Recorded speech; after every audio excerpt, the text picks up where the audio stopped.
so happy to have all of you today, especially on this fairly gloomy January day here in Michigan. I know some of the people might be off in warmer places, and I'm jealous of all of them, but I am very, very privileged to have all of you here today with me.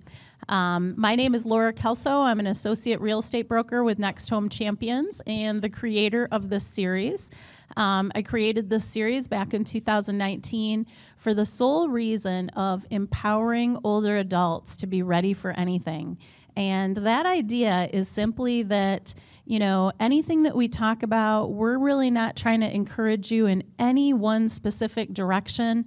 I am just trying to really encourage people to learn about your options and just simply get smarter and build a tribe of resources so that as you need to make the decisions, you will feel very, very comfortable doing that. And when you don't, you're going to have people to turn to for more information and resources.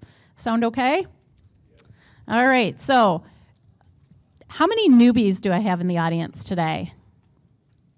Okay, welcome. All right, so not too many. I'll do just a really quick overview of how things are going to run today. So, of course, you all have your handouts and your note-taking sheet. We're going to cover a lot of information today. We always do, and so I really encourage you to take notes and jot down your questions. We have just a wealth of information from our speakers here. I'm so excited to introduce them shortly or have them introduce themselves. One thing to keep in mind as you're jotting down your questions, because we've got the handouts and you've got all of their information to follow up after the fact, if you have a question that's really more personal or more specific in nature, it's going to make a lot more sense for you to talk to them afterwards, and they're going to be able to give you a much better answer. And hopefully the questions that we'll be answering today for the group are going to be able to, you know, if you've got a general question, it's likely that other people in the audience are you know, wondering the same thing. So we're really hoping to get as many of those answered as possible. I just want to say a huge thank you to my sponsors in the room. We are just so very privileged to be able to do this here at Meyer Gardens. It's such a just awesome place, and I could not do that at this point, at this level, without the support of my sponsors. So please get to know them. They're all wonderful people. I'm very picky with those that I work with. So ask them questions, find out what they have to offer, and if you have, you know, things that you need yourself or things that you need of other people you know, please introduce them to our sponsors first. Okay, so one of the things that we're going to talk about today is truly, you know, most of you, if you can do a quick show of hands, who in the audience still owns a home or a condo? Awesome. You are in the very right place then. For most of us, our home or our condo is our biggest resource, or if not the biggest, one of the biggest resources that we own. And so it's so important that we know how to take care of it. And majority of us really take pride in our homes. We love actually doing things that make it nicer. I know over the years, as I learned to do more around my home, it really made a difference in my enjoyment. And I was excited to do those things. It was really fun.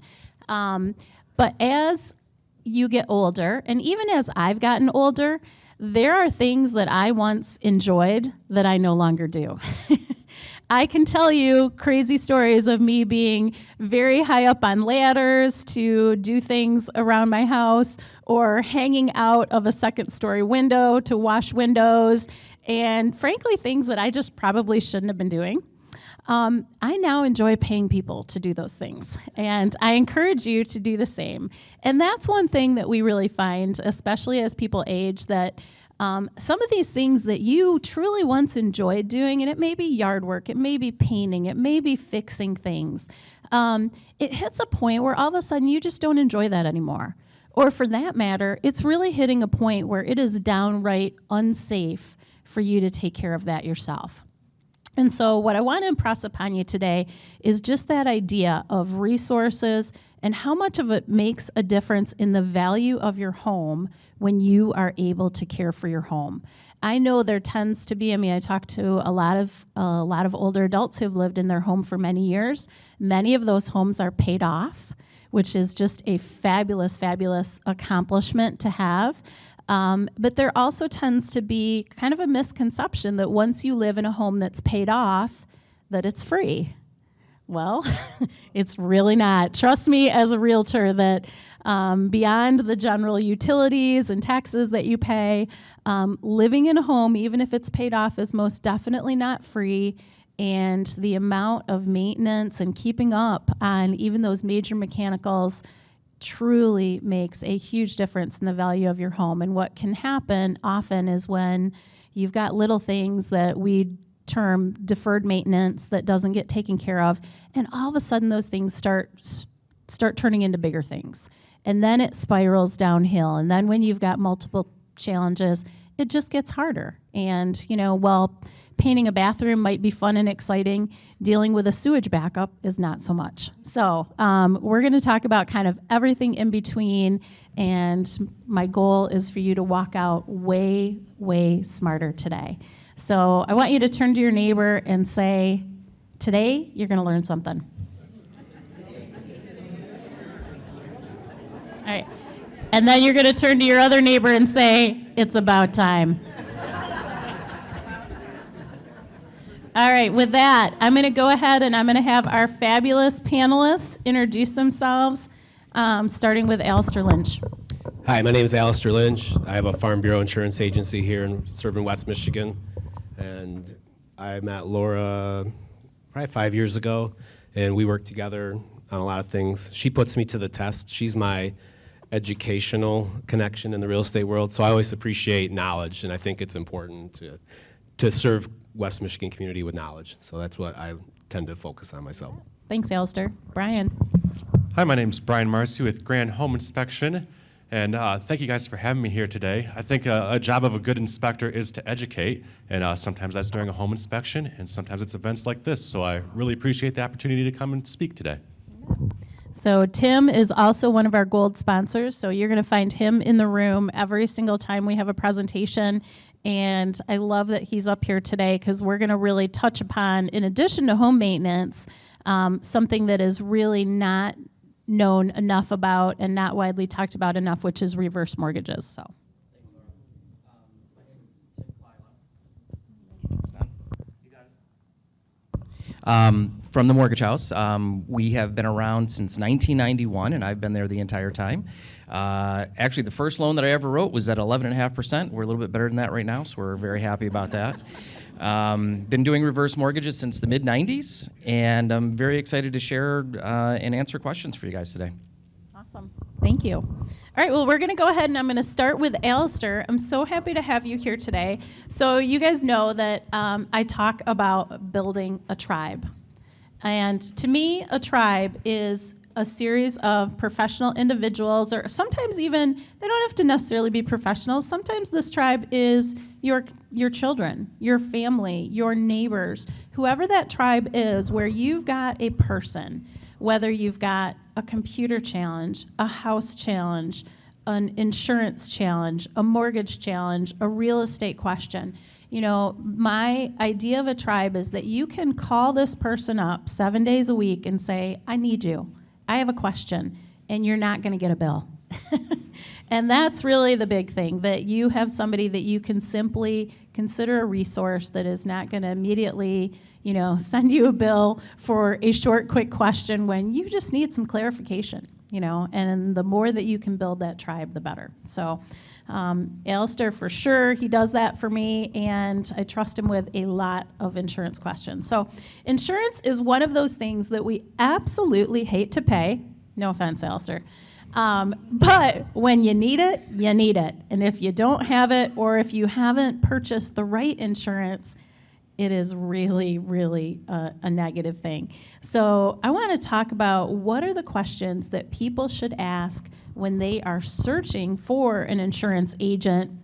And a lot of the times, insurance can be one of those things that we might think that, oh, they're all the same. As long as I'm paying for the same deductible or whatnot. All insurance companies are the same. All agents are the same. I kind of get that idea with real estate too. And I know that in our industry, for sure, all of us do not work the same. So Alistair, please speak on that a little bit. Yeah. Thanks again for having me. I just finished a term as the president of the West Michigan chapter of the Mortgage and Lenders Association. So most of my new clients come through the home buying process, and Farm Bureaus position themselves in a spot that we tend to be asked to quote insurance. Why is that? It's not because it's the cheapest all the time. We get beaten price. But there is certain metrics. When you look at home insurance, my dad got mad. I'll tell stories. Absolutely. My dad got mad at me last week. He pays for my sister's home insurance. She lost her husband. And so her house is half the size of his. And he's like, why is her insurance twice the price? That's the only reason people call me is when the price changes. They don't, like, I've got insurance so cheap it doesn't even do its job, right? So it's great. You got cheap coverage, but does it actually do what it's supposed to do? So I had to tell my dad that my sister doesn't pay any bills because my dad pays all her bills, and she's got no credit score. So her premiums are high. So one aspect of insurance is that most companies use the same insurance language. If I went to Citizens or I went to State Farm, we use pretty much the same insurance language. You can add coverages, you can add liability. So if I was going to buy home insurance or auto insurance today, I'd pick an agent that says, when can I come out to your house? Because when I pull in the driveway, I'm like, oh, you didn't tell me about the camper. You didn't tell me about the boat. I didn't know you had a swimming pool. Hey, I see the river's out back here. Are you worried about your basement flooding, right? Things like that. So you can do 1-800 numbers and insure your home for market value. And when you have a bad day, you're going to be like, well, that didn't work so good. So I didn't know you did house calls. I do. I'm going to have no time left with Kelso next day. So I know. I was having him do a drive-by yesterday, so. Yeah. So my number one rule is if you do business with someone, if you have a bad day, they should be able to put you back to the way you were the day before the loss. That's what we say in the insurance world. So if you've got millions of dollars or a rich uncle, you should ask people, how much liability should I have? If you have a home that's got 12-inch colonial trim solid oak doors, don't assume that they're going to know that off an internet lead that's going to work through the system. So all carriers are the same. I'll tell you one more story, then I'll pass on. But I remember when I first started doing insurance, I was really frustrated because one of the other carriers had this water seepage and leakage coverage for $50,000. And I said, why don't we have that? And my mentor said, you do. You have the full limit of your home's coverage A for that. That's actually a limitation of coverage that the other carriers offer. And so it's good to sit down with someone and take that time. I know everybody wants to save money, right? So, but sometimes you got to spend it to cover yourself. So First off, I just want to know if you can help me find a rich uncle. maybe. All right. So next we're going to talk about stuff with winter. So I know that this has been such a strange season with the early snow, and we've already seen our share of winter weather. So what are some of the main types of claims that you see specifically during this time of year, and especially that could have been avoided? Yeah, I grew up in Muskegon, so I spent my childhood getting told to go outside and clean the roof off, right? That's what we did. And so my friend just bought a house, and I gave her a roof rake for Christmas. So, okay, I bought myself a roof rake, right? So if I start at the top of the house, we had 2 feet of snow on Thanksgiving, then it melted, right? So this house was newly purchased that my friend has, and there was icicles the size of my arm. And so I'm out there knocking them down, raking roofs as I could. That's our main water is our main loss. I don't care what time of year it is, water damage is our main issue. But the icicles form up, it backs up. I've seen water go 12 feet uphill and then start dripping into a room. So I won't go on the roof anymore, as you won't. But if we see lots of snow, we're definitely asking people to maintain that part. Tim was talking to me about a vacation in California, and I was instantly thought about the 8 feet of snow sitting on top of all the roofs in Lake Tahoe, right? And that's a rare issue for us, but we do see some collapse of outbuildings and sheds and things like that. I have a frost-free faucet at my house, and I walked past it the other day, and even though I shut it off and the valve's inside the house, I had a stream of water down to the ground. So I recommend getting inside, shutting valves off. And then just general frozen pipes. People take off. They don't realize that wind can blow up against the furnace vent and shut it down. And so mostly frozen pipes for us. Gotcha. Okay, so that's kind of on to the next section I'm going to talk about. So while the snowbirds are likely off sunning themselves somewhere warmer, when we do leave our homes, especially for any period of time in this time of year, what are some of the things that people should do proactively, whether it's leaving faucets running or having the water completely shut off if they're going to be gone for a period of time, or other things to both protect the contents of our home and also keep our home safe from potential theft and things like that? What do you recommend? If I leave for a long weekend, I go down and shut my water off in the summertime even. So if you left for the winter and you didn't shut your water off and you left your heat on 50 and came back to a river runs through it, we would still cover you for that. But you have a duty to maintain your property, and in my mind, it's shut the water off. Technology is really cool. There's these Nest thermostats and things like that. I think Consumers Energy will give you discounts for updating to certain modern day technology where you can see your setup. Our deer camp, we have a camera that faces our thermostat that we can log onto with our phones and see if it gets windy, power goes out, right? So alarms on mechanical systems, you can get furnace alarms, you can get sump pump alarms, you can get various alarms that are not that expensive. Sometimes you can get discounts for having that kind of thing. And then, like the movie Home Alone, shovel your driveway, right? Don't make it look like you're not home, right? Automatic lights, all that stuff's pretty easy. So for us, that's probably the biggest thing. And then this is outside of home insurance. I just wanted to make sure I touch this. Automobiles, if you're wintering and you rent cars or you have family come down and visit you, there's a pretty big shortage from COVID of rental cars and things like that. People always ask me what I should do when I rent a car when I go away for the winter. And I always tell them now, I used to tell them, depending on the airport, if it's a big airport, don't worry about the extra rental coverage. Your car will cover you for collision and things like that. But loss of use is, if I was renting a car and crashed it and you were going to rent it tomorrow and now the rental car company can't make money off him, they're going to charge me for the lost revenue. So there's, it's 8-month, year-long waits to get cars now. And so if I was flying into some little tiny airport in Jackson Hole, Wyoming, I want to pay for that extra rental car coverage. That's probably my most common question this time of year related to any insurance. That's kind of funny. That's something I never would have thought of. And I once, just a quick story on water, had a client that I had literally helped him purchase a house not less than 2 months before, and he called me absolutely in a panic. They had gone out of the country during, I don't know, this was like December or January, and for whatever reason, the furnace had stopped running. All of his pipes had burst. This is 3,000 square foot house. I walked through that house, and it was a waterfall from the top to the bottom with no heat. And it was really, really, it was catastrophic. So an ounce of prevention is worth a pound of cure for sure. All right, so we're going to move on to one of my husband's favorite subjects, which is sump pumps.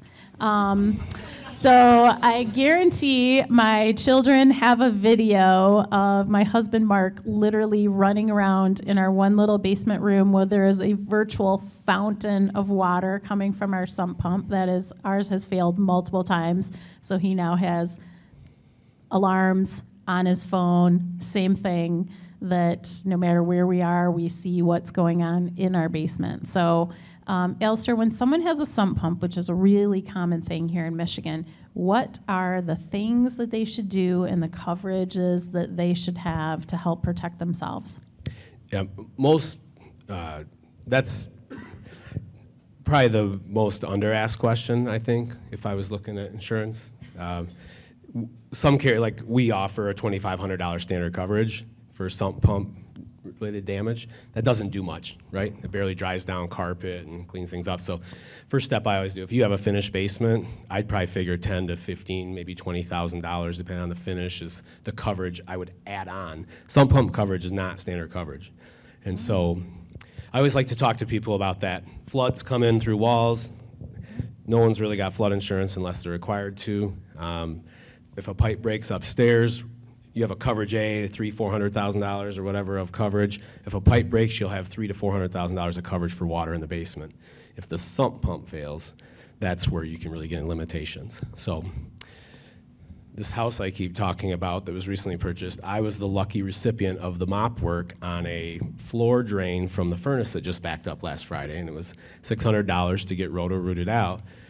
That, if you have a floor drain, that's accidental discharge. So if you don't have a sump pump, you don't necessarily need sump pump coverage. Just know that if you're worried about water in your basement from pipes, you've got that coverage standard on any home policy. But if there's a sump pump, you know, I always ask the people, are you worried about water? Have you ever seen it run? I have a friend over in Oxford that I helped to move in, and the sump pump never stopped running. Like, I want extra coverage at that house. Yeah. So, and there's alarms, there's discounts for alarms, so. Yeah, you bet. And we're actually going to cover some of the kind of sewage things later on as we get into Brian and the home inspection portion of this.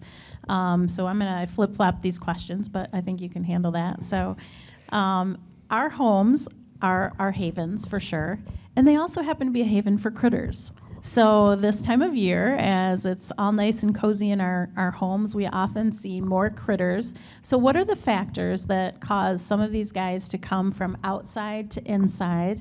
What can we do to prevent them? And the most important question, is all that type of damage that they can cause covered, Alistair? It's not, and there's no insurance carrier that will cover that type of thing. If the damage from the critter happens and then it causes something else to happen, that coverage would be covered. But we look at trees like you'd look at grass. It's not an insurance company's job to maintain your trees around your house, nor the perimeter of it. And so here I go again, this house, it's turning into a money pit. She gets the keys mid-November, moving in, and inspection looked great, didn't see a mouse, anything. And I'm sitting there on the floor upstairs in the bedroom at midnight, the first night, and you hear something up in the attic, and there's no attic access. So $1,500 later, we're bat-proof. But I still don't know if I paid to eliminate bats, because I was told by the bat guy, he's really good if you need bat help, that a mouse can climb 3 stories up brick to get in. And, you know, we all hear stories that it's a hole like this they can get into, right? Well, why do they want in, right? 2 reasons, food and warmth. So I was like, why would a mouse climb up 3 stories? Because it's how it rises, right? So I paid that $1,500, and they caulked on the bottom and did all this extra stuff around the doors. And so, this is a house, I was just telling him, I walked through with the inspector, and I didn't see a sign of anything. So it's funny how they can get in. Raccoons are probably the worst. If you get trees hanging over houses in cities, they can make a mess pretty quick. So We wouldn't want one of those as pets, would we? No. They're kind of cute, but Exactly. But I was surprised at how much damage they can do. I need to go back to sump super quick. Okay. 2 of the biggest claims I had last year were where like water softener companies came out and cut corners and drained the water softener system into the sump pump instead of up and out with a backflow preventer. The guy lost power while his water softener was cycling, and the whole house drained out through the water softener into his sump pump with no power and caused damage. So I don't like seeing laundry sinks going into sumps and shortcuts. Make sure you pay the extra money to get it pumped up and out. So sorry to go back. But. No, that's good. And that kind of speaks to that whole idea of vet your contractors. Do not go on 1-800, clean my basement, fix my house, without knowing more, unless you've had somebody else that would recommend this person. And sometimes, people on the internet can absolutely be good, but you just want to make sure you're asking the right questions and really making sure that the people who are inside your house doing this type of work are qualified and are not going to cut those corners, because that's so important. There's not a lot of not a lot of liability to those people when other things happen because they cut corners, unfortunately. Yeah, and I like the outdoors. I fish and do all this stuff, and so I don't want to kill all the rodents and critters. So I'm the guy that owns a boat, so I've got the mothballs, the dial soap, the dryer sheets, all that kind of stuff. If you go away for the winter, don't forget to do that to your car, too. We get a lot of critter damage in cars, so. Yeah, that's interesting. We once had an infestation of wasps in the winter in an apartment that we lived in, and I woke up with a wasp buzzing in my hair. So, and my husband still married me, so that's good. I kind of freaked out on that one. Okay, so we're going to talk about some of the weirdest claims that you've seen, things that people might assume would be covered that are not, and other things that people should cover that, like you said, if you don't go to their home, that you may not know about. So boat, RV, golf cart, additional valuables of some sort. What are some of the questions that people don't necessarily think to volunteer that you would ask? Yeah, grew up in Muskegon, so I got this old jalopy of a boat, and so does my buddy. And I finally did his insurance, and I'm looking through all his stuff, and I said, "Where's your boat insurance?" It's just an old jalopy, not worried about it. And I did his insurance, and I said, "You've got some standard coverages for small boats up to like $1,500, but otherwise, you're on your own." He called me a week later. He hadn't switched to me yet. He's like, "Lynch, my boat got stolen." I said, "What?" He's like, "Yeah, my boat got stolen." And I said, "Well, you could call and file a claim, but I don't know if you'll get any coverage." He called me back a couple hours later and told me that it's not stolen, it's just at the bottom of the lake, and that muskrats ate the rubber boots. So anything that leaves your insurance follows vehicles, and insurance follows your property. Your liability goes anywhere. If I knock somebody over walking out of here on accident and I get sued, my home insurance will cover me for personal liability. If I ski this weekend and hit somebody, as long as I'm not purposefully trying to cause trouble, I'll have coverage for that. When it comes to property, if you have tractors, snowmobiles, dirt bikes, while you're on your property, knock yourself out. Go for it. And there'll be theft coverage up to like $20,000 for tractors on most policies.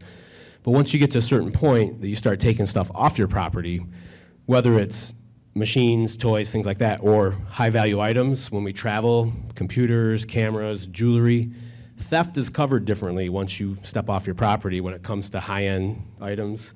One of the limitations of coverage with jewelry is mysterious disappearance if you don't schedule your rings. So we always joke about it. The most popular time for jewelry theft is December and April.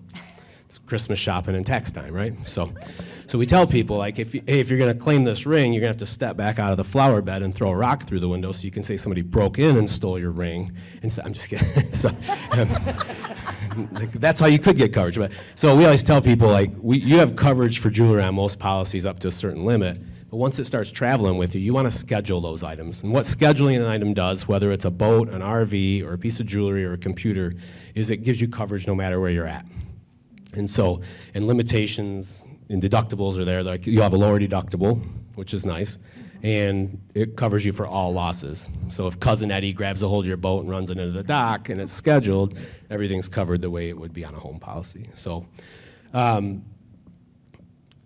don't care if you're just going to the mailbox with a golf cart. I get a list of every claim that's settled just at Farm Bureau every week. And our running average is $2.2 million for our top 10 claims every week. It's a 52-week average. And they're not the most fun to read. They're graphic. They tell you everything that happened. And we have stuff where people are going to check their mailbox and get hit by cars on golf carts. And so you could have limitations and coverage for stuff like that. So if it moves, if you take it somewhere, schedule it. And people are like, well, I don't want to spend the money on it. You can at least get the liability coverage, the lawsuit side of it. You could insure a snowmobile for $10 a year. We're not going to give you a check if you put it in Lake Mitchell, but we're going to at least cover you if you run into somebody. So scheduled items is huge. You already hit waterfall. I had a guy that accidentally shut off his power instead of the water at his cabin, so came to a waterfall. And so you have a duty to protect your home. That claim, actually, we had to fight. I had to go into subrogation and look at other factors because the company said, well, you shut your heat off. You didn't shut your water off, so you really willfully didn't protect your property. So you got to be careful. That's where a good agent will come in handy to help you through it. Are you suggesting there is not coverage for stupidity? No, we cover stupidity all the time. It just took a minute on that one. So I'm living proof. One of my favorite clients plays in the Chicago Symphony, and he leaves for the weekend, and this is a water shutoff tag. He came home at 3 o'clock on a Sunday last March and said, Lynch, I got water in my basement. I said, where's it coming from? He's like, I don't know, there's water running everywhere. I said, well, don't call me, call a plumber, then call in the claim. We always tell people, if you have a loss, it's your duty to not make it worse. So start calling people, get the restoration companies out there. I didn't tell him to shut his water off. So 5 hours later, I checked back in on him, and I said, hey, how's it going over there? He's like, well, now the water's 6 feet deep. I said, what are you doing? He's like, I don't know where to shut my water off. So all my clients get a water shut-off tag, and they come in handy when you're panicking. So that claim went from a $5,000 claim to about $100,000. So, you know, we covered it. We covered stupidity, right? So you just never know. One other area I think is huge, if you have travel trailers, read the owner's manual. You're required to re-caulk and re-weather seal all your little bump outs and seams every couple years. And so that's probably one of our biggest denied loss is lack of maintenance. Is it not going to be covered? So my funniest story was I lost a hermit crab in my house, and I had a puppy that chewed up some of the linoleum floor in my mudroom, and that crab survived for a month on rotten subfloor. It was a nice house, by the way. Sorry, but it survived for a month on Where rotten subfloor. are you living, Alistair? Right? But that floor, you could have fallen through it in a 2008 home because it had rot. Why? Because I didn't maintain my door seal. So if you have damage, don't just assume it's going to be covered. You have to make sure you protect yourself from the elements and things like that. So that's probably where most people get mad. They don't understand how insurance works. So They don't understand that they actually have to maintain their homes?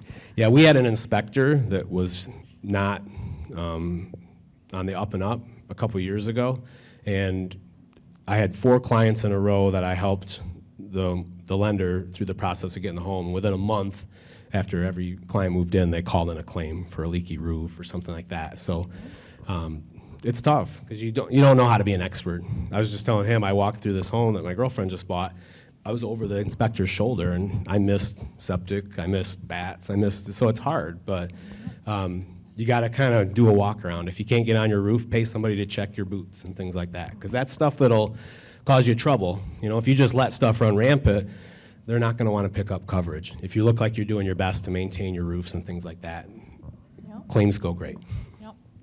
Well, lastly, it's not uncommon for an older person who actually potentially moves into a senior community or even assisted living to hold on to their house for a while. I mean, often, you know, I usually encourage people to move into those places first, and usually the next immediate step is selling that home or condo. But sometimes, you know, people do that with the idea that, hey, this was an injury, I'm going to be back at my house. So I hear stories all the time of homes that sit empty while people have already moved. So, Alistair, if you could address how do insurance companies feel about empty homes, and how does that work if someone has technically moved into some version of a community and they're still, you know, holding on to that home with the idea that they will be back? If you ever read the side of a jar of linseed oil, it says may self-combust at a certain temperature, and I had a house fire because a gal just bought a house, finished her floors. She was 60 days after close for possession, spent 30 days fixing it up the floors, and she set the can of linseed oil on the deck and it caught fire. And so the cans really are true. Wow. The only reason we covered that fire is because she had brand new beds, brand new washer and dryer, leaned up against the wall. She was about to move in. She'd been there for 90 days. Most companies past 60 days, if a home's vacant, they're not going to pick up coverage. They're going to consider it a vacant home. You can get insurance policies for vacant homes. My office on the lakeshore, the house right behind it was a client of mine, and I hadn't seen her car for a couple months. I checked in on them. Mom's in the VA. Okay, is anybody living there? No. All right. How long? We don't know if she's going to come home. And so I said, well, it's a vacant home past too much longer. So I always tell people, if you're going to try and play the game, you better make sure there's bread in the cupboards and milk in the refrigerator and clothes on the closet, because they'll deny claims for that. So get somebody in there, turn it into a rental policy, put a tenant in there. But they know. I know I work with elder law attorneys all the time. Everybody wants to look poor so they can get free long-term care and free housing. And so sometimes you just got to look rich. And unfortunately, when it comes to the deed work, they've changed the look backs and things like that. The saying we say in our industry is you can't insure what you don't own. So if your name's not on the deed and you try and be a named insured, or somebody passes away and the kids try and keep the house in mom or dad's name because it's cheaper, you're going to have a bad day when you really need it. So we just try and help people make sense of it. And, it's BS&A is a website we go to see who owns a home. That's where I start. But, there's some gray area, and so there's some great companies out there that'll give you the benefit of a gray area if there's been a loss. But if it gets to be a large loss, they're going to dig in, and they're going to make sure that they're paying a claim that should be paid. Yep. And I think that a lot of that just kind of boils down to that idea of having an insurance agent that you trust, that when these situations come up in your life, no matter what, what the reason, that you would reach out to them and ask those questions. Hey, here's the deal. Mom is moved out of her house. We're not sure if she's going to be back. What are the things that we should do to make sure that if something happens to the house, that loss would be covered? I think that's really, really important. And now we're going to be moving on to Brian. And one of the things that, home inspectors are just so important. And before I was in real estate, I didn't really get the idea that home inspectors are not only there to inspect a home and find things that are wrong and that need to be repaired, but it truly is a top to bottom education on your own home. No different than Alistair saying his buddy had no idea where the water shutoff is. That's not uncommon. It's not uncommon for people, especially, possibly single people, or if you were not the one in that, a couplehood to truly take care of those mechanical things, and then someone all of a sudden is gone. If I was asked tomorrow to, shut my water off or shut this off or shut that off, I'm like, that's my husband's territory. I don't know those things, So it really is important to even have home inspections. So we're going to talk about this, even with the idea that I'm sure many of you are not, in the market to buy a house, but we're going to be looking at this from the aspect of just taking care of the house that you already own. So Brian, as we are working with people who are buying houses, we always recommend a good home inspector to educate us on that house and find things that are wrong or could potentially go wrong. So talk about the things that make essentially a good home inspector and what people can what people can expect from a typical inspection process and the type of reporting and so forth that somebody that does a good job in your industry should be able to provide. Perfect. Well, I'm so glad Alistair went first, because this is the perfect piggyback on that. A good home inspector is going to find all of these deferred maintenance issues, whether it be window sealant or missing flashing around. We're really going to look for places that water, the number one destroyer of homes, can get into the home, whether it be roof or a plumbing leak. But to kind of zoom out a little bit and get the big picture on what we do, we're just going to go and take an assessment of the home's condition. We're going to look at all the big ticket items, so the roof, the foundation, the heating and cooling equipment, water heater, plumbing, electrical, so that there are no surprises. We'll be able to point out where the water shutoff is, where the gas shutoff is, where the electrical shutoffs are, so you don't get everything mixed up and turn off the wrong one and have a flood. So there will be a lot of FYI information in addition to looking for problems, where the shutoffs are, just the shower was turned on, it had functional flow and drainage, the toilet's all flushed, Here's the age of all the major appliances. Even if they're working properly, you want to be able to plan for where they are in their life expectancy. So it's really a big picture view of the condition of the home. In addition to those major mechanical systems, we'll be looking for some other things, the condition of the flooring, doors, windows, things like that. But we really want to look at that building envelope and see if there's a chance of water getting in, and if so, where it is and what we need to do about it.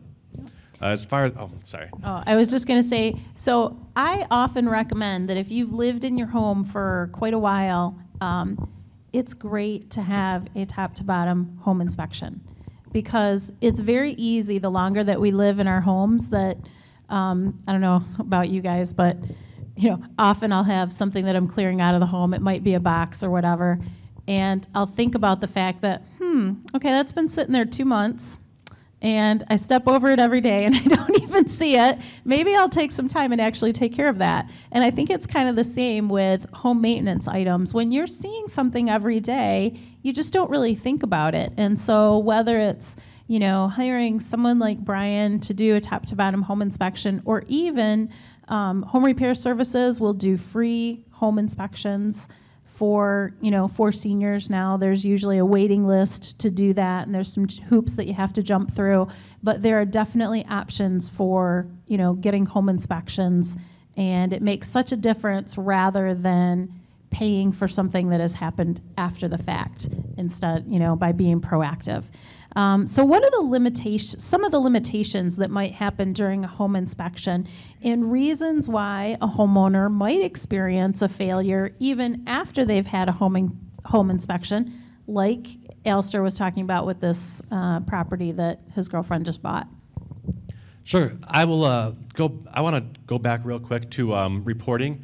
One thing you definitely want to look at for a home inspector is communication style, to make sure they're educating you about the home, because kind of the minimum requirement for home inspectors is to point out defects. And that isn't always the most helpful thing, because now you just have a list of problems. So you want to make sure that there's a communication style where you have, what is the defect, why is this an issue, and what can you do about it? Because if you see the insulation was missing from the air conditioner suction line, okay, what does that mean? It means your unit can run at reduced efficiency and result in higher heating and cooling costs. What can you do about it? Call an HVAC technician to add the insulation. So definitely communication style. You want to make sure that you're getting solutions in addition to just a list of problems. Mm-hmm. Kind of piggybacking on that, what I often find too in home inspectors, I want someone who's not an alarmist, because it's really important to me to be able to determine a shortcoming of a house like that is a matter of, hey, you can call an HVAC person, or you might be able to run down to Lowe's or Home Depot and buy that insulation yourself. It's going to cost you $20. It's going to be easy.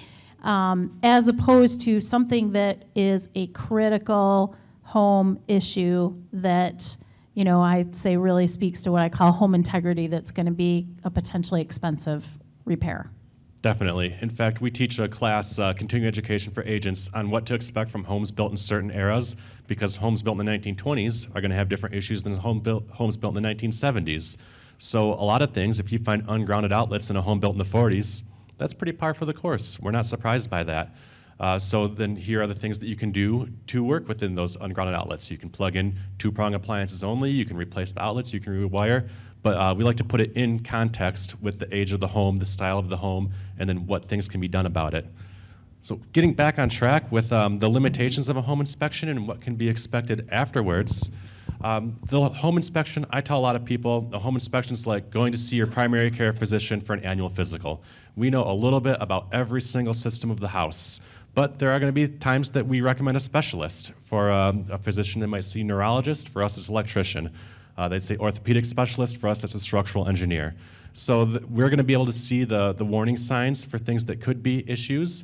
But especially during a real estate transaction, we're usually hired by a buyer to inspect for a seller. We can't be drilling holes. We can't see through walls. We can't crawl into the drain pipes.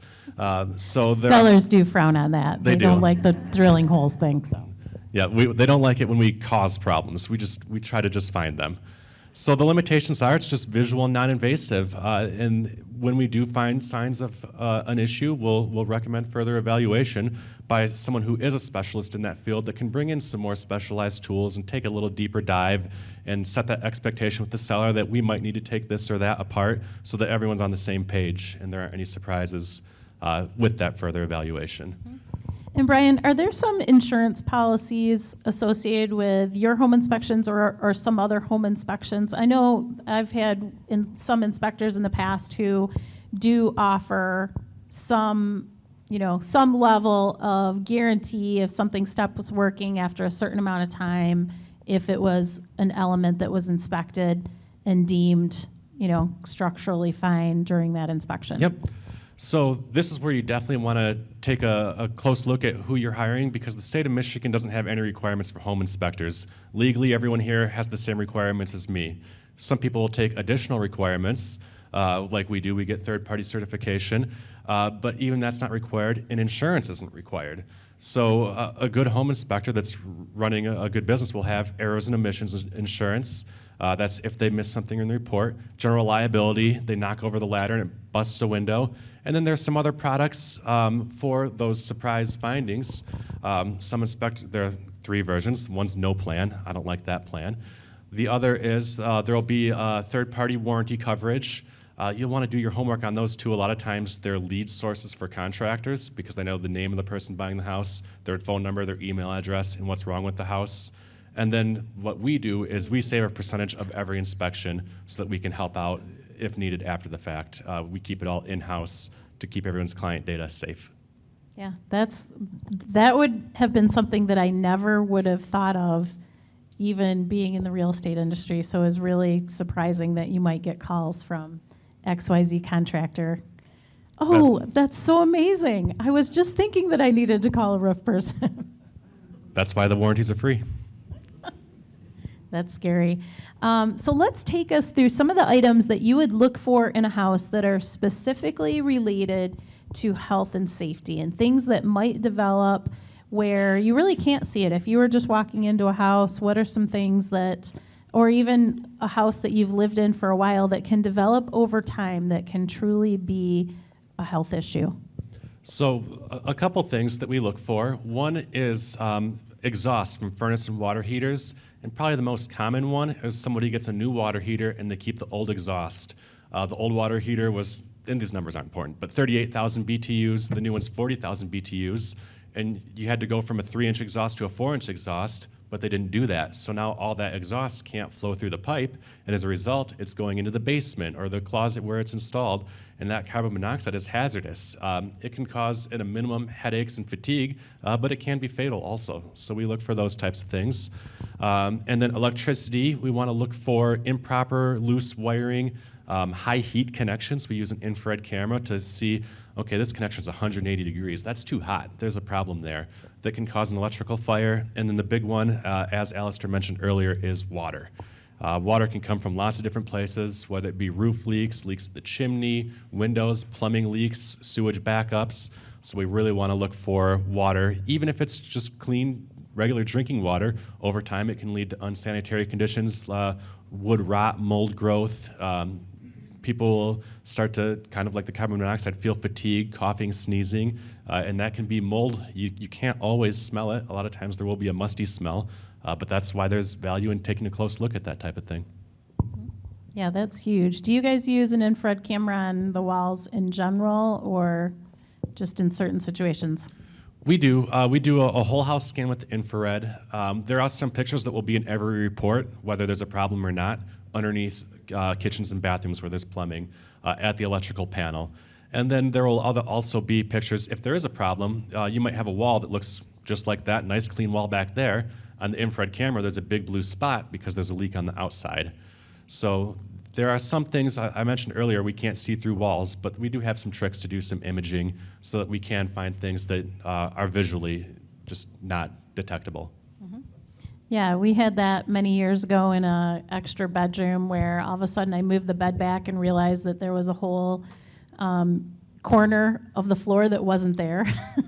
And we realized that we had had a leak from our roof that went down our wall. And as soon as that was moved back, we ripped out the wall. The wall was all moldy. I was getting ready to move a 2-year-old into that room because I was having another baby, and it took us a while to redo that whole thing. But it looked fine from a distance. So definitely those things happen. So let's talk about that idea of investing in our homes and maintaining our homes to really hold that value, and just the idea of kind of useful life of different structural things and budgeting for future repairs, even when nothing is wrong currently.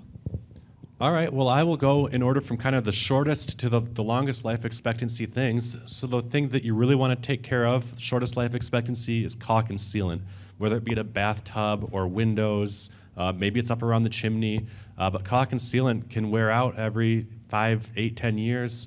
And if you develop cracks in that sealant, you can get water behind the wall that you don't really know is an issue until it's a big issue. If you have a little leak during a rainstorm and you find it and you seal it, that may not be a problem. If it's doing this for years and you don't know about it until the wall falls in, then you have a much bigger issue. So staying on top of sealant is huge. As far as the major home systems, your shortest life expectancy appliance is going to be the water heater, usually right around 10 years. We see some that are 20 years old. We see some that fail after 8. But water heater will be shorter life expectancy than the next category, which is heating and cooling. You're looking at 20, 25, sometimes 30 years for heating and cooling. And we still do find older systems. These are all statistics. There are exceptions. And then the roof. If caulk, sealant, and that type of thing is maintained, we usually see 20 to 30 years out of a roof. Just one quick side question. I know this wasn't on here. For roofs, I know that often people can do, how many layers of shingles are acceptable before someone has to do a full tear off for a roof? So that's going to depend on where the house is. In Grand Rapids, I believe it is 2 layers. Some municipalities say you can only do 1. So that's the legal requirement. There are other places that say 3. As far as the shingle manufacturers, they're all going to have manufacturing installation instructions, and those are all going to be 1 single layer on top of the decking. So you can legally put on more, but if you have a warranty claim, and I don't know, Alistair could probably speak to the insurance claim, if those manufacturers' installation instructions weren't followed, it can reduce the service life and void the warranty. Yeah, I hate it with those technicalities because it's definitely easy to have that come into play. So what are some of the most unusual situations that you've come across during a home inspection? And, do you know, if so, did you hear how they were remedied? So as far as unusual, I mean, we see crazy stuff like naked tenants and things like that, but I'm going to stick to homes. Okay, that wasn't really the Yeah. area I was going in. Sticking with the homes themselves, probably the most surprising things are new construction homes that have defects, because people think this is a newer home, there aren't going to be issues with that. I think probably the 2 biggest surprises we see are sewer line damage, because when they're building a home, they put in the drainage system, and then they bring in the heavy machinery and landscape the yard. So it could be a brand new, never occupied home with a collapsed sewer line. So that can be a surprise. And then the other one, really popular in the last several years, is stone veneer. You'll pull up and you'll see a nice stone veneer home. Just like the roofs, those have very specific manufacturer's installation instructions. And a lot of contractors or builders will say, I've been building houses for 25 years, I'm just going to put this here. And if you don't have good flashing on top, we can have a newer home. We had one, it was built in 2004. So, it's getting to be close to 20 years old, but still relatively new. And water was getting behind that stone veneer, and it was out of sight, out of mind. There was a finished wall behind it, and no one knew there was a problem until, we knew there was a problem. No one that lived there knew there was a problem until the stone fell off, and there was a bunch of rotten wood down there. So on the inspection report, we said this is improperly flashed. There's signs of movement. The sealant's deteriorated. There is probably some water damage back there. We recommend further invasive testing. They did not do that, and a month later it fell down. And you mentioned what happened after the fact. It was $10,000. Lack of maintenance. It wasn't able to be covered. And we had, I believe, 7 comments in the report leading to that being a possibility. And they were probably coming back and suggesting that maybe your inspection was faulty. Am I right? They did. We do get callbacks. We keep track of it. Less than 1% of people call us back. We try to help where we can. It's frustrating. It's tough. We're here to educate. We're here to help. There are some things that, if it's in the report 10 times, we just can't help with it. But even then, we try to point people in the right direction, get contractors with good reputations. So we're here to help however we can. Yep.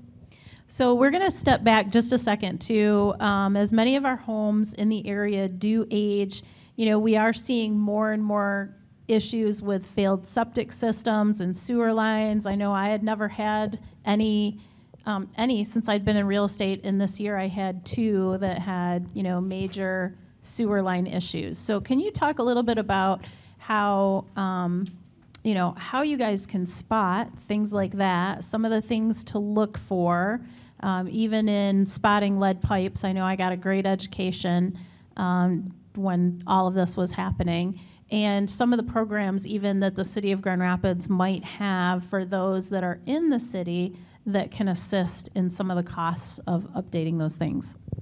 Yeah, so sewer lines, you mentioned earlier, Laura, an ounce of prevention is worth a pound of cure. That applies to sewer lines so much.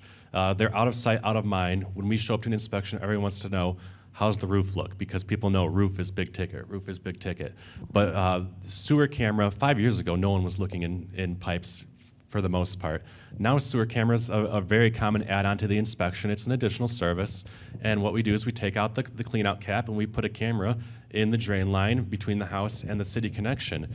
And in older homes, you have clay and cast iron pipes that are 4 or 5 foot sections because they were heavy. You couldn't put in a 20-foot section. No one could lift it. And you start to get roots in those seams at every 4 and 5 feet. So people will think, roots, the line's broken, it's collapsed, there's a hole. No, it's just regular maintenance. I've heard plumbers say everything from 1 year to every 5 years get that cleaned out. But the sewer camera will help give you an idea of the condition of those lines. And having the roots cleaned out is regular maintenance, a roto-rooter that can prevent a very expensive backup because it's not. Sometimes the line does need to be replaced, and that can be expensive. But most of the time, you're trying to avoid expensive problems in the house when that water comes in the basement. Mm-hmm. How about like lead pipes? Because I know in the situation that I had, they're like, oh yeah, there's this little ball thing that once you spot that, you know that this house has lead pipes, and because of that, it couldn't be fixed. It had to be replaced, and. So with lead pipes, you mentioned the little ball, and it's the way that they connected the pipes because you don't get a continuous pipe all the way from the sink all the way out to the city supply.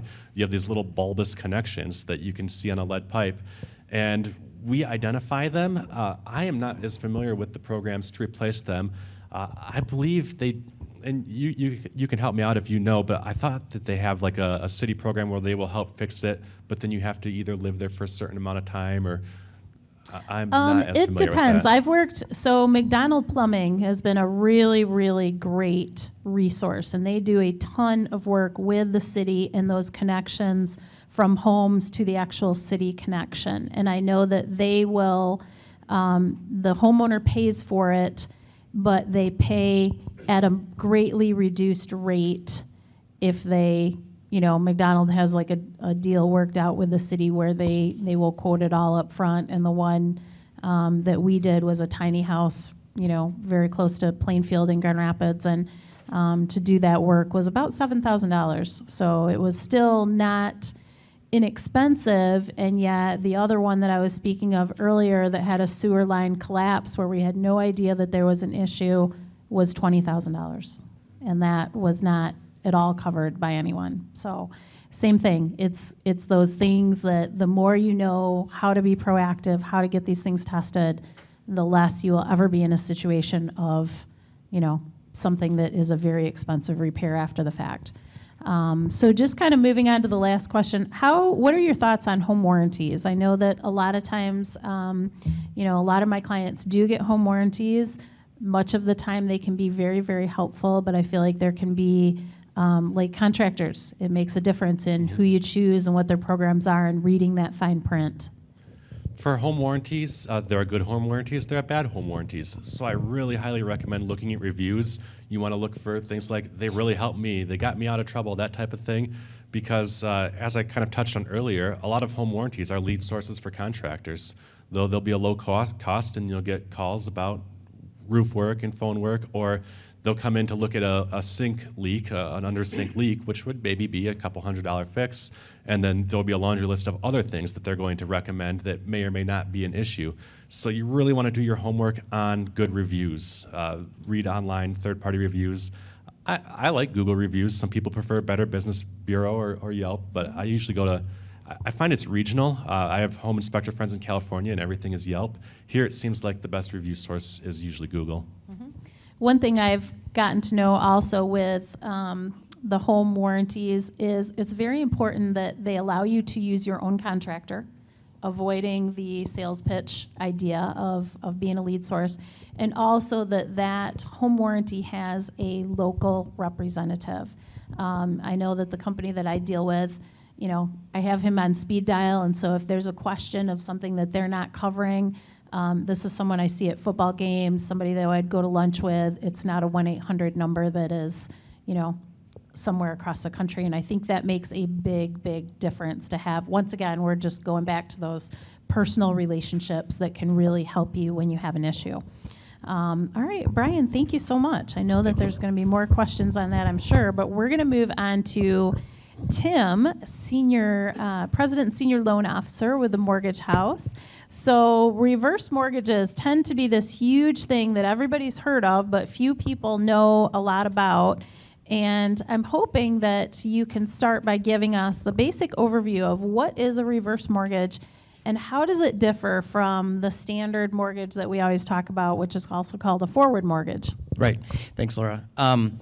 The basic idea of the reverse mortgage as opposed to the forward mortgage, when you go out and you buy a home, and you do it right now, you go out and you get a 30-year fixed or a 15-year fixed or something like that, and you have a set payment. So you go out and you buy a $100,000 house, and your payment on that is going to be $600 a month, let's say.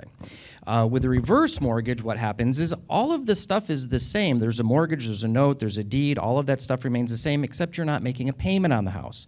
So the interest actually accrues. So at the end of the first year, on the forward mortgage, you would owe, let's say, $99,000, and on the reverse mortgage at a 6% interest rate, you would owe $106,000 because you haven't made that payment. Now, in both cases, you still have to make your property and insurance payments and stuff like that, but the idea is to switch the cash flow from making a payment to letting the asset absorb that payment for you. It's kind of nice to think of getting a check instead of paying a check, but Absolutely. But we're going to get into the details of that too. So you have a ton of experience in the mortgage industry, and including being on the mortgage advisory board for the state of Michigan. So it tells me you know a lot about mortgages. What made you decide to specialize very specifically in this area of reverse mortgages? Well, what happened was we are mortgage brokers, so that means that we are independent from any lender that's out there. We don't have to sell a loan to anybody specifically. And what that means is that we go out and we try to find the products that the community needs. So we'll go out there and we'll try and find a zero down program, or we'll try and find a 3% down or something along those lines. And what started to happen was we had people that would come in and they'd say, I need to go get $40,000 to do some repairs to my house, and we'd find a mortgage for them, and we'd say, okay, this is going to be the payment, $500 a month or something. And they'd say, well, I can't afford that. So what can we do about that? And we look at some different options, maybe extending the term or whatever. And then we started to hear about reverse mortgages in the early 90s. And it was about that time that we went in and started to do research on this stuff. And we found that there was this product that was out there for seniors 62 or older that could actually use the equity that's in their property to get that money out of it to do what they needed to do with it. So one of the things to keep in mind as far as that is concerned is that when we are starting into the working world, somewhere between 18 and 25 years old, it's wealth accumulation, wealth accumulation, wealth accumulation, wealth accumulation. We go out, we buy cars, we buy houses, we do that stuff. We're putting money into 401ks. We know we're going to have Social Security maybe out there at some point. But we don't talk about what happens when we get a little bit older and all of a sudden we're retiring. And so we go from wealth accumulation to cash flow. So you can have a lot of money, but if you don't have cash flow, there's a problem. The studies that have been done show that the vast majority of wealth in the United States is tied up in people's houses. So you get into a scenario where you go, you've got all this money that's sitting there in your house. How do you get to it? The problem is that to get to it, you have to borrow the money, which creates a payment, or you have to sell the house. Well, you got to live somewhere, so selling the house maybe isn't the best option. So that's where the reverse mortgage kicks in and says, hey, let's start using the equity that you have in the property, which is where your wealth accumulation went to help you afford your cash flow. So let's talk about what are the most common ways then that the reverse mortgages are used, and how a reverse mortgage could be used specifically for purchasing a home, because that was something that I was really never familiar with until recently. And I started talking with many of the agents across the country that do what I do in terms of specializing with seniors. And I just kept hearing, oh my gosh, it's helped me with multiple clients. And I didn't necessarily understand exactly how that worked, but basically I'd always heard sort of negative things about reverse mortgages, and I kept hearing, oh no, it's a very, very positive tool when you know how to use it properly. Yep. So when we first started doing it, the reason we started doing it was people wanted to refinance and then the cash flow issue. So you go out there, the different methods that you can use it as a line of credit. So you go, you set it up. The amount of money that you can borrow is based on your age and the equity in the property. So the older you are, the more you can borrow up to a certain point. So if you start from that basis, you can start with a line of credit. You can do what they refer to as a term loan. So you get a monthly payment for a set amount of time. So you've got somebody that comes in and says, hey, I want to live in the house for the next 5 years. I have some nursing care that I have to happen, and I've got maybe a housekeeper that's going to come in and that. So I need to generate this much money per month to help pay for that. By the way, this is not income. So this doesn't count against any income programs that you would be based on, because technically you're borrowing the money, okay? So from there, we were doing them, the term, and then we get to one that's called tenure, and that would be just a set payment for the rest of your life. That dollar amount is a little bit lower than the term, as you can imagine, if you only want 3 years or 5 years or something like that. So we started with the program doing it that way, and then a few years later, people started talking about the reverse mortgage for purchase.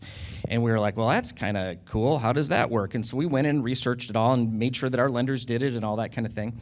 And basically what started to happen is you had people that were trying to either downsize or move. So we had a case, the people were in North Muskegon, and they wanted to move down to Holland. So they were selling a $250,000 house in North Muskegon that they were going to net out about $125,000, and they were wanting to move down to Holland to be nearer to their grandkids and their family and all that kind of stuff, didn't want to travel too much anymore and all that.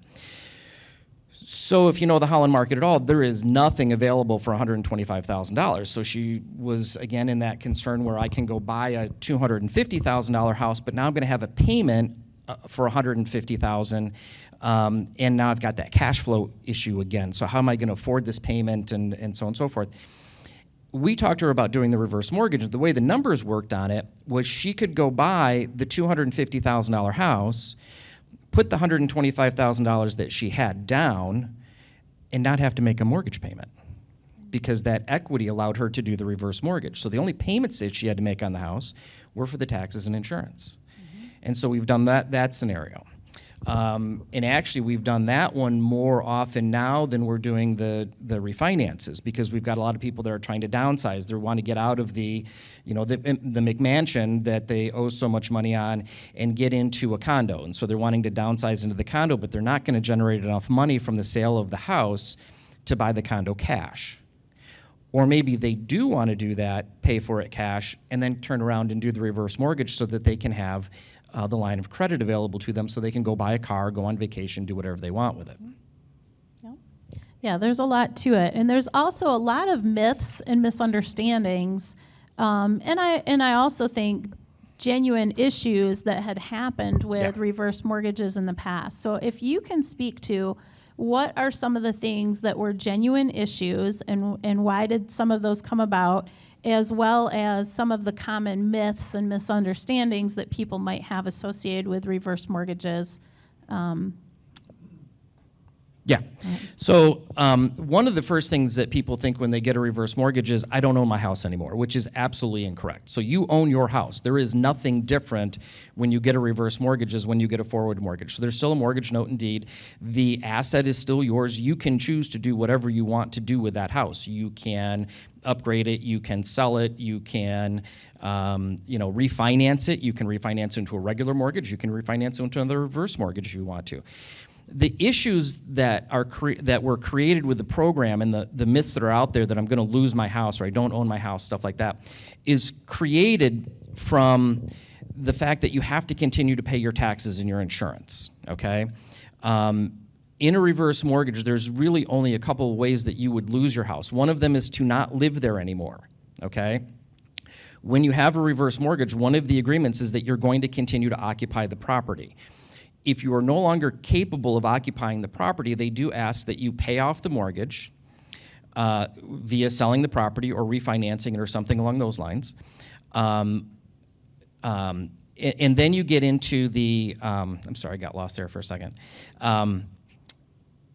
The taxes and insurance. You have to maintain the taxes and insurance. And that's where the people started to get into trouble because they would go into the reverse mortgage thinking that they had an escrow account and the taxes and insurance weren't being paid. So when you get into that scenario, the reverse mortgage, you can use the equity line to help you pay the taxes and insurance, but if you're not paying the taxes and insurance, the county is going to come after you, or the municipality is going to come and do a tax foreclosure. So in that scenario, that's how you lose that property. There were a lot of other scenarios where you would have grandkids come in and help grandma do the reverse mortgage, pull the money out, and again, the taxes and insurance was the problem. Or they were no longer in the property, and what will happen is the reverse mortgage company once a year verifies that you are still living in that property, and they won't send the letter back that says that we're actively still living in the property. So if that letter gets ignored, they send more letters, they reach out to the family, they reach out to the contacts, and they say, hey, what's going on here? We need to know what's going on. They then potentially could start a foreclosure action, but that's after going to extreme lengths of trying to find out who is there, who's responsible, so on and so forth with that. And this wasn't really on the questions either, but one of the things that I didn't really realize also was that reverse mortgages are actually a federally protected program. Yeah, it's through the FHA program. It's called HECM, the Home Equity Conversion Mortgage. It's through HUD.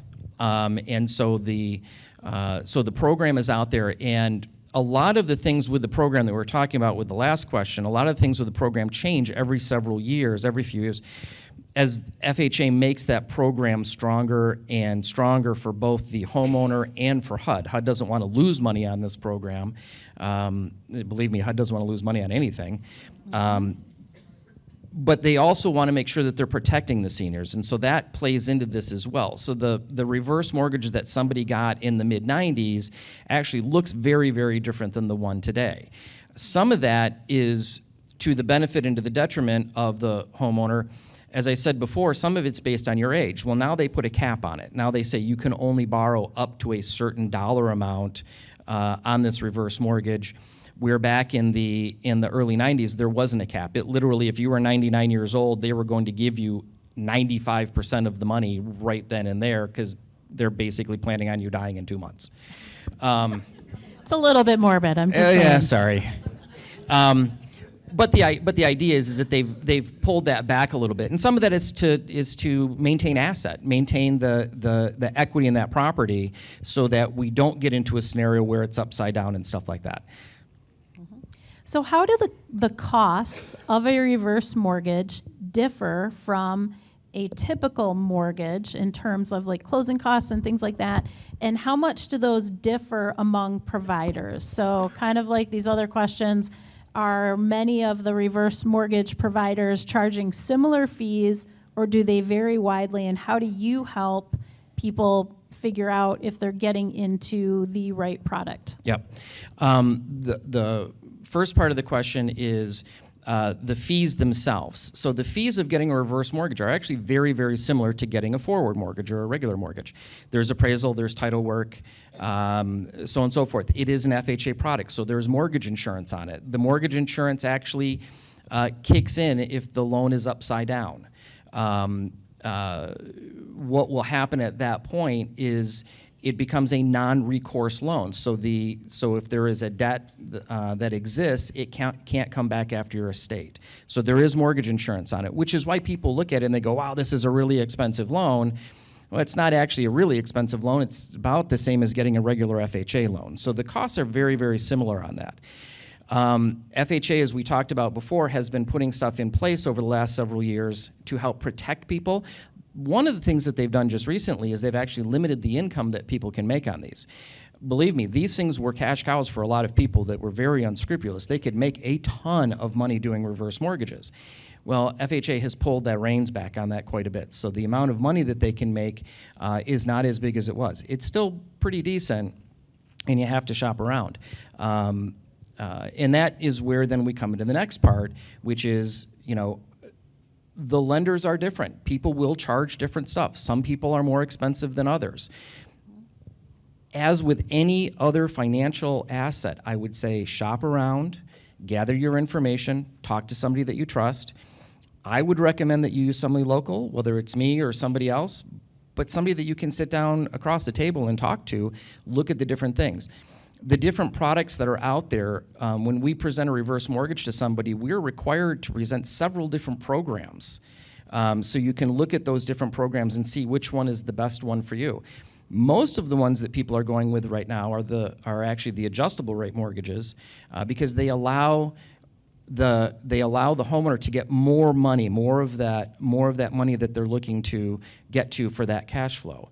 The fixed rate products don't allow as much, but if it does what you need it to do, it's a very good product as well. Mm-hmm. But it is shop around, shop around, shop around. Yep. And you actually go through a training program specifically. There's like a minor counseling type program. Yeah, it's right? Yeah, one of the things that is part of the mortgage process for the homeowner is actually going through a counseling session. I believe that there are some that are free. Most of the ones that I'm familiar with cost about $75.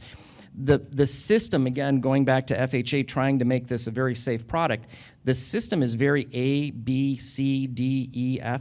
We can't jump through that system. Like if you came in and we did the application, I can't jump right to the appraisal if you haven't done your counseling. So we come in, we do the pre-qualification. We actually give you the data that when you talk to the counselor, they can actually pull up the data that we actually gave you. So they're physically looking at the exact same numbers that we gave you. You go through the counseling, then we can do the application, then we can do the appraisal. It goes step by step, and it slows that process down so that you have time to absorb, ask questions, and understand what's going on. Gotcha. And I do believe Home Repair Services does the reverse mortgage counseling as well. I know they do other financial counseling. I'm not sure if there's a cost on that. Yeah, there are a couple in Grand Rapids if you want to go and see somebody face-to-face for the counseling. Great. So what are the most important things for both homeowners, family members, and other support professionals to truly understand within a reverse mortgage when it comes to the time of selling it, or if it's a family member who passes? That, I think, is part of the big questions around this. Well, what happens if mom passes and then all of a sudden we owe money instead of are getting money? Yep. Well, if we start with the first part, some of the nuances about the reverse mortgages, as I said before, it's not income, so it doesn't impact Medicare, Medicaid, any of those income-based programs. So that's a positive there as far as that part is concerned.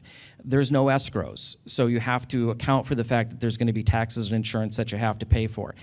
It is a financial tool. It is something that you look at as part of the entire. So some people will use it to defer going into Social Security and say, okay, so I'm going to defer, I'm going to use the reverse mortgage for 5 years so I can defer and get that larger dollar amount later. We all know right now nobody wants to be selling any of their stocks, right? We all want to hang on to those. So it can be used as a tool there. You're borrowing money at a relatively low interest rate, but you're not losing a ton of money because you need to liquidate because you need the cash right now. So that's one of the things right there. But it is a financial tool, and for some people it's not going to be the right financial tool. For other people it will be a great financial tool. And so go into it understanding that. If you're talking to somebody and it's a high-pressure sale, you got to do this, we got to keep moving, you got to step away, walk away from that. Do not go high pressure into a reverse mortgage by any stretch of the imagination. If you're feeling pressured, you're probably dealing with the wrong person. Walk away from it. When you get to the end of the reverse mortgage, there's a couple of interesting things that happen. First of all, if you've got a spouse, when we do a reverse mortgage, we go off the age of the younger person. And you have to be 62 to do the reverse mortgage, but if the spouse is younger than 62, protections have been put in place for that person through the HUD program. When you get to the very end and there's nobody in the house anymore, whether through having passed away or being permanently moved into a nursing home, again, the lender gets notified and they say, okay, so we're not there anymore, so what happens? Well, any of the equity that's in that property, you can refinance it, you can sell the property, but any of the equity would go to the estate, just like it would with a regular mortgage. There's no difference as far as that part is concerned. But what happens if we're upside down, like we were back in 2008? We had a smattering of these things that they owed $200,000 and it was only worth $150,000, right? And what the vast majority of people did was they just handed it back to the bank because the mortgage insurance kicks in and covers that deficiency. So there's no recourse that goes back to the estate to go grab that money back from them from other assets. So you got to kind of look at that and go, that was a win.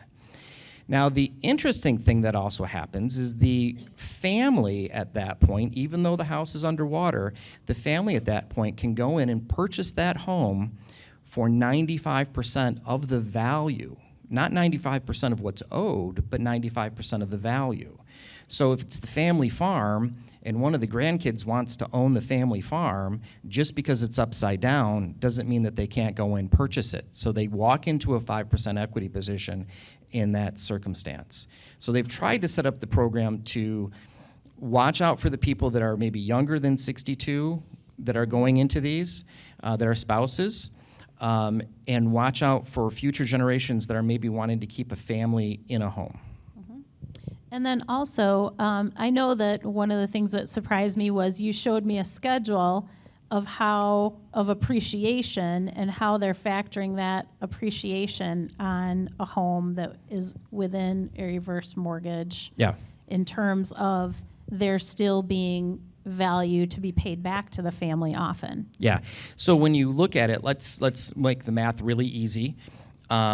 If you purchased a $200,000 house and you put $100,000 down, and let's say the interest rate today is 6% and the appreciation rate is 4%. Now that's pretty low for right this second, right? Oh, it's very low. But it's more like 10. It's more like 10. But let's go back over the last 30 years. We're probably somewhere between 3 and 5%, so we'll use 4. So if we've got a $200,000 house, and we've got 4% appreciation, that means at the end of the year that house is going to be worth roughly $208,000. We've got the interest rate of 6% on $100,000 debt. We owe $106,000. We actually are $2,000 ahead every year. And that number is going to continue to grow because even though it's 4%, the 4% is going to outpace the 6% because it's on half the dollar amount. So the program, again, has gone into a system to try and say, we're going to do everything we can to possibly make it so that that asset still exists, that equity is still there, and that we're actually trying to grow that equity as much as possible. Mm-hmm.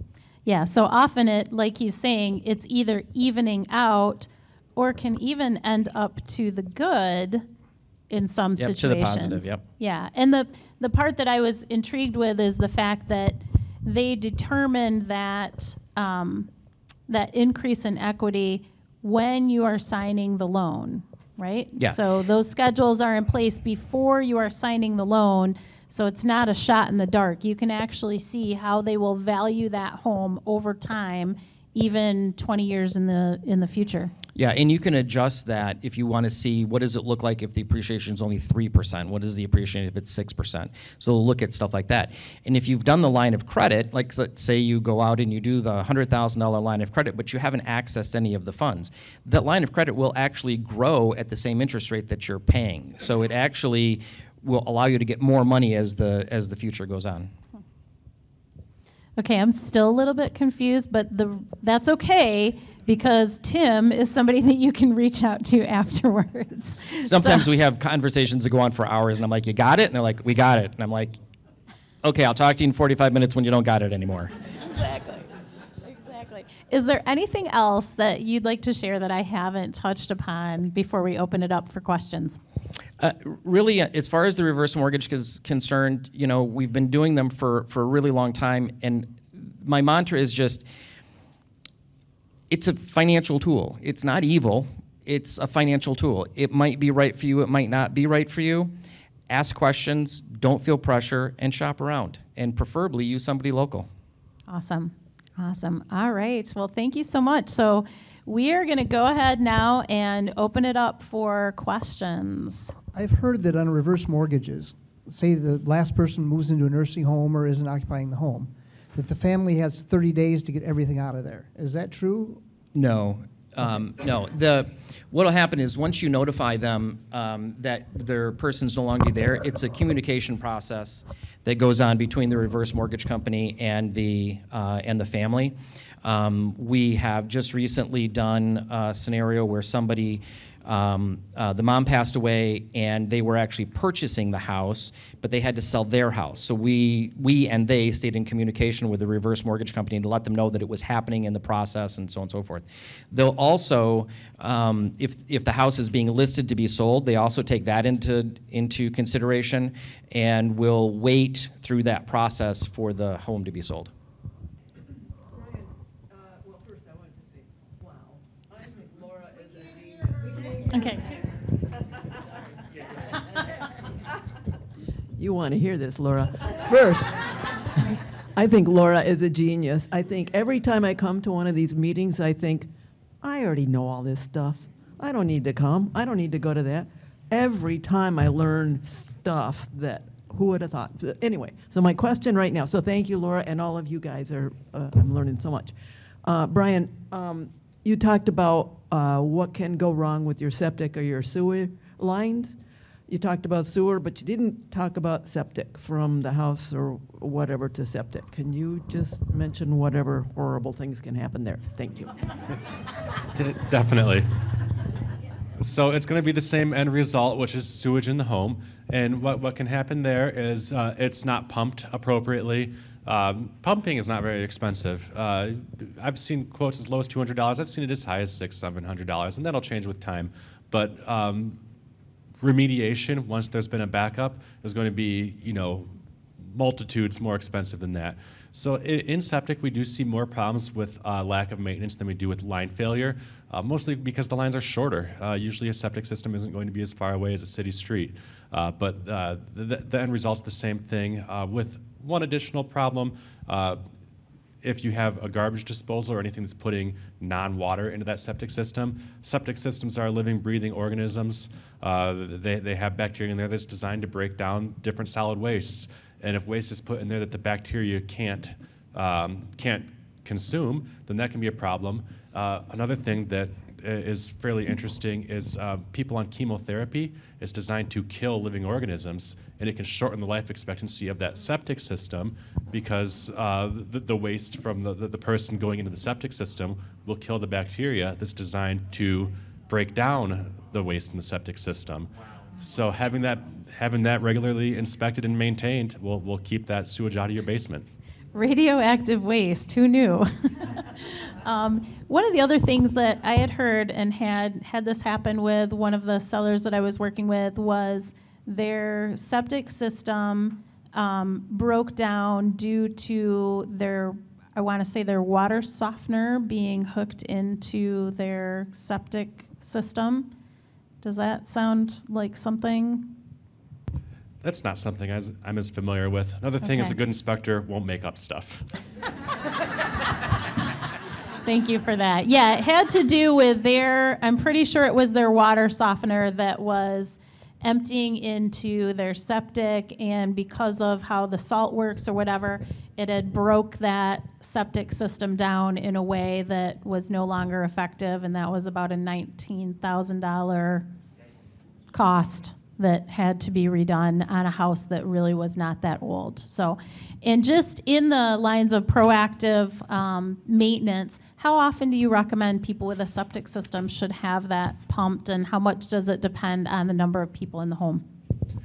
It depends a lot on the number of people in the home. A lot of times, if you have a couple living in a home and then a family moves in, the couple may have never had problems, whereas the family, it comes up a lot more frequently.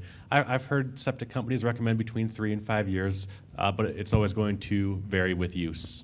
Mm-hmm. Good question. All right, we'll go over there. So, then you. question for Brian, kind of along the line of a home warranty. So our water company contacted us, said, gee, the pipes that we've used aren't the best. They may be problems. We, of course, handle the things in the street, but you own what's on the property. We have selected this company to represent and fix any problems that you might have. So for the low, low price of X amount of dollars a month, you'll be covered. What's your thoughts on that? Not something I'm as familiar with. I'd certainly like to choose my own contractor and verify that information. As inspectors, we think that the more information you have, the better. You can never have too much information. So it sounds like you're talking about waste lines. I'd like to see a sewer camera in there. Old isn't always it doesn't mean just because it's old that it's on the verge of failure. If you can run a camera down there and it goes right from the home to the city connection, then it shouldn't be an issue. Maybe there's some roots that need to be cleaned. That's going to be less expensive than full replacement. There are products where you can blow a plastic liner into an older pipe and completely seal it off without doing any digging. So there are definitely options of things that you can do, things that will work, whether it be a municipality or some type of rule like that.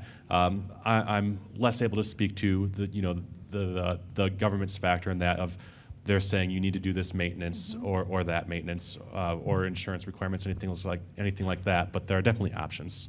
Right. I think that goes back to the digging into additional who's sending you the letter, who's going to benefit from the letter. Because like I was talking about McDonald Plumbing, I know they partner with the city. They're an excellent company, and part of why the city has chosen them is because they specialize in this area, and they do a ton of this type of work, which allows them to truly be the expert. So that's always my idea when you get any type of letter like that, is really just questioning, who's it coming from, who's there to benefit, and who can I call that can give me a second opinion if there's anything about it that doesn't sound on the up and up. Yeah. Let me see if I can get back here. Is there? Yeah, he's got it He's here. got it, So, okay. is there any maintenance? I'm on city water and sewer. Is there things I'm supposed to be doing for my sewer, or is that pretty much not an issue? It's the same thing. You're going to be responsible for the line between your home and the city connection. So to have that sewer scoped, and what a sewer scope is, it's a little camera, it's about this big around, and it's on a push rod. We can push it all the way out to the city connection, and we can see the condition of that pipe is going to be about 4 inches, and we're going to look for, if you have trees in your yard, or even if you don't, it can just be grass. Roots can find their way into seams. It's more likely on clay and cast iron pipes, usually from the 70s or older. More recent builds will have PVC, and they can still have problems. So there can be some maintenance concerns. Roots will get into seams. You clean them out. 3-5 years later, you clean them out again, but you're avoiding that backup. Then there can be, in addition to maintenance concerns, there can be breakages. There was a collapse here. The pipe has totally failed. A lot of times for that, we'll see a green patch in the yard where that water's getting out and feeding the grass. And you can have broken connections where it's just whisking dirt into the line too if it's open, and that can eventually lead to a blockage. So the connection between your home and the city connection, some places, every municipality is different. Some places they want you to replace all the way to the connection. Some people will say all the way to the sidewalk, or some municipalities. So it's important to know what your municipality says is your responsibility. So do I call the city to find out where the connection is that goes toward my house, so I know where to look, for something, or where is it? I mean, is it the same place for all my neighbors and me, or how does that work? It's going to be underground, so you won't be able to see the connection to the city. Inside your house, there's going to be, it's called a plumbing stack. And you're going to see, depending on the age of your house, it's going to be PVC or maybe cast iron that goes from the basement ceiling to the basement floor. At the bottom, there's going to be a 4-inch cap that you can unscrew, and that's where we would put the camera in. And I would say average is probably about 50, 60 feet to the city connection. We see some houses that are well over 100. We see some that are just 20, 30, 40 feet away. But all we can really see in the house is that one cap that you unscrew, and from there it goes underground all the way to the city connection. Oh, I think mine's in my backyard. Why would they do that? Yeah. I'm just curious. I mean, why would it be in the back of the house instead of the front of the house? But No, I would say every house is different, and just as a proactive policy, it's not a bad idea to simply have someone like Brian in to do that scope. The 2 failures that I saw this year were both homes that were hooked up to city water. So it's just different wherever you are. So you can start with the best proactive thing you can do is just simply periodic inspections of those connections. And if they're fine, they're fine. Then there's nothing else you have to do. And if there is an issue, then you can reach out to additional, your municipality could help you. Many of the plumbers, like I said, McDonald Plumbing has just been a great resource. Even if you're not using them to, you just can start with that information. And then the city in certain areas of the city does have programs where there have been certain streets that, hey, all the plumbing is the same, age. It's all failing. The city knows that it's failing. And so they will say, hey, we're replacing all of the connections on this street if people do it at a certain time, but it varies around the street. So I just recommend first an inspection.